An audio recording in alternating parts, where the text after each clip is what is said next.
Josh seemed like your typical lost freshman, kinda out of place. Happens every year, so I didn't think much of it. But there was something about him that grabbed attention pretty quick, and it wasn't just because he was weird. That part came later. The first week of classes is always a mess, parties, new faces, everyone trying to fit in. But Josh? He kept to himself, always looking nervous. I remember running into him a few times in the hallway. His eyes were wide, like he'd seen something nobody else could. He started walking around, always glancing over his shoulder like he was being followed. Honestly, I thought it was just freshman anxiety. Everyone freaks out a little at the start, right? But things escalated fast. By Tuesday, someone mentioned that Josh was whispering to himself in the dining hall, like he was talking to someone who wasn't there. He kept saying things like, "They're coming," and "I need to get out of here." But no one took it seriously. It was easier to just think he was another guy losing it. Then, by Thursday, he was gone. Just gone. Like, the dude was last seen going into his room at night, and the next morning, nothing. Everything he had was still there. Backpack, laptop, even his phone charger still plugged in. It was like he just stepped out to grab something and never came back. The general reaction was, "Oh, he must have dropped out." Happens all the time. But there was this lingering sense that it was more than that. It wasn't just some guy leaving. There was something sinister about the way he was slowly slipping away, like he was trying to run from something no one else could see. After Josh disappeared, everyone tried to go back to normal. But the truth is, the whole dorm got this heavy vibe. You know when a place feels off, but you can't quite explain why. That was it. Then, on Friday, a message showed up. Nobody saw who did it, but there it was, right in the middle of the hallway, written in what looked like chalk, but wasn't. The message said, "Not safe here." People thought it was just a prank, someone trying to be funny. But it was too weird to be a joke. On Saturday, another message appeared, this time near Josh's room. "They are watching." Alright, now people were starting to wonder what the hell was going on. As the nights went by, the messages got more intense. "Run while you can," showed up on a Sunday night.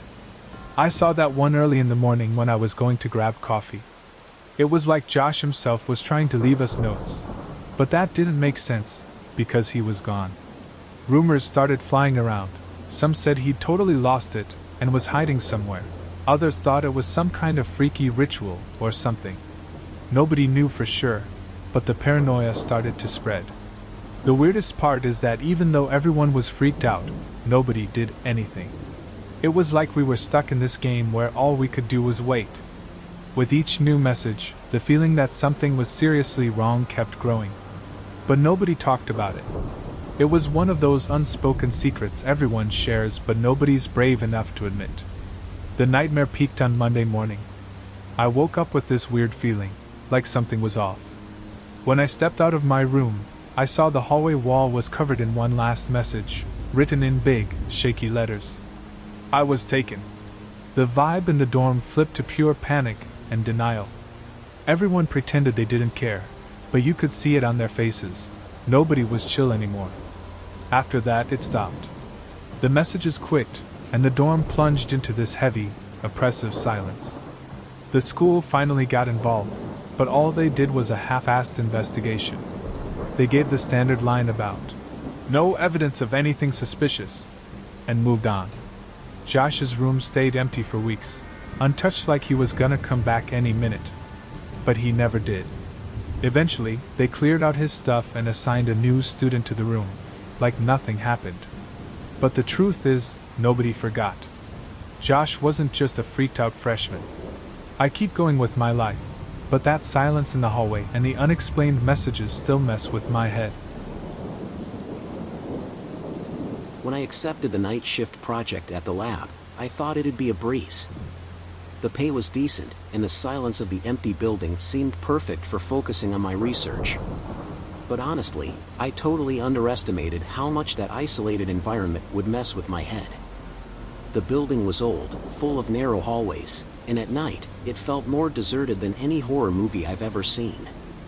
The place was under renovation, and access to the second and third floors was blocked off with those do not cross tapes. Pretty typical, you know?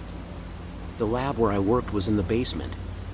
The walls were thick, blocking almost all cell service, and the lighting was sketchy at best. The fluorescent lights flickered now and then, and combined with the echo of my footsteps, it created a pretty creepy vibe. At first, I was cool with it, even finding it kind of funny how the place looked like a set from a bad movie. But then, things started getting weird.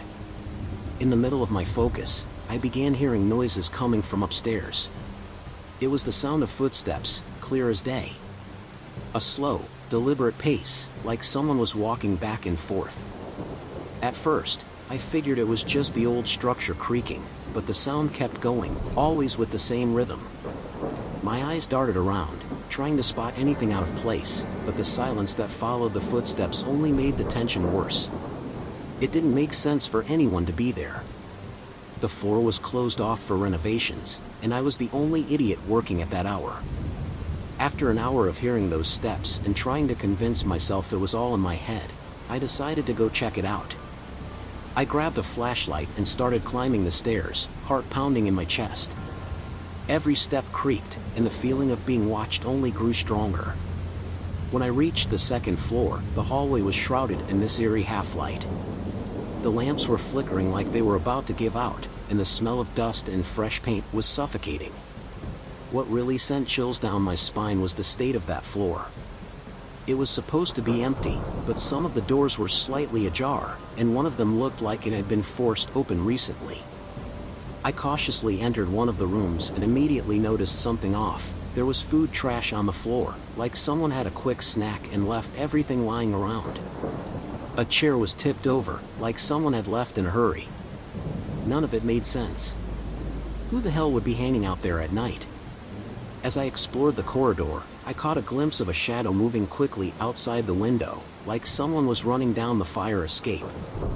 My heart nearly jumped out of my chest. I sprinted over, but when I got there, there was no one.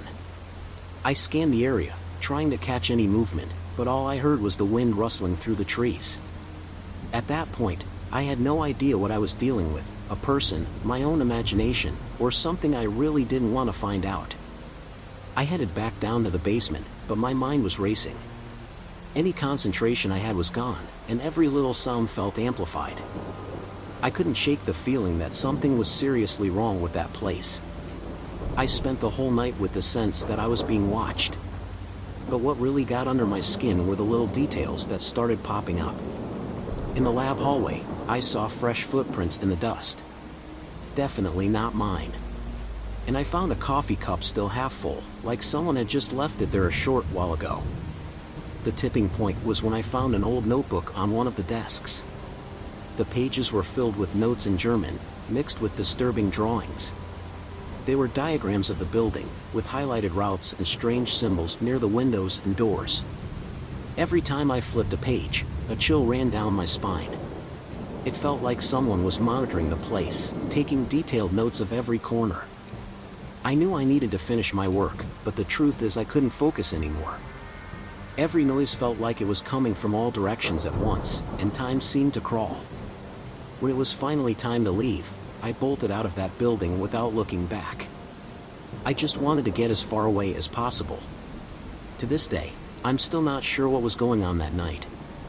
I never went back to work there, and I even dropped the project. Maybe it was just paranoia, or maybe I really did run into someone, or something, using that building for reasons I don't even want to imagine.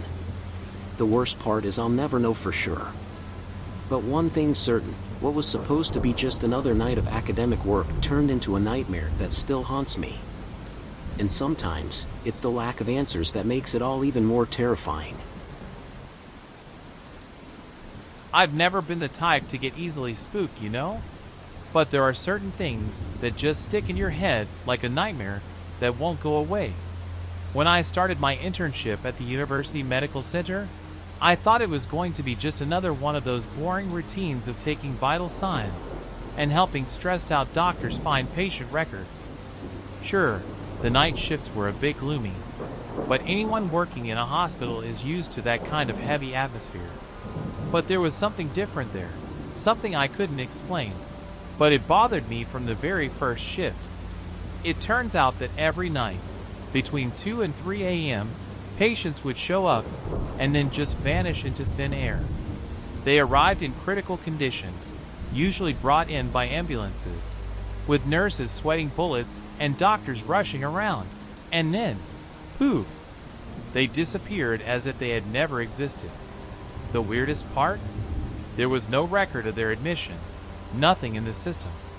I even thought I was going crazy, but it was impossible not to notice. All that activity and then, complete silence.